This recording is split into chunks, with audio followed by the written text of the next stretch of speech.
দেখো guys, 5 kilo আলু লাগিয়েছিলাম। দেখো এতগুলো আলু হয়েছে। আদা উঠিয়েছি, এখনো আদা খেতে লাগানো আছে। দেখো কত সুন্দর বড় বড় আলু হয়েছে, আমি নিজে হাতে লাগিয়েছিলাম।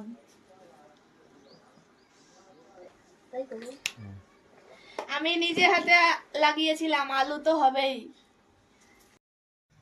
देखो कितना अद्भुत आलू है। हम कभी पहले नहीं देखा।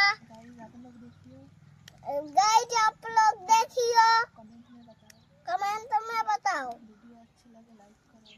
वीडियो अच्छी लगी तो लाइक करो।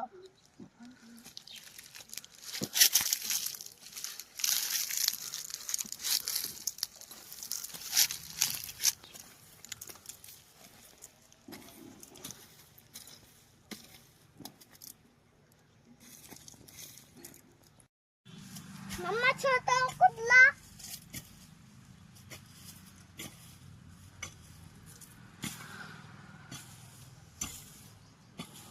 पापा तो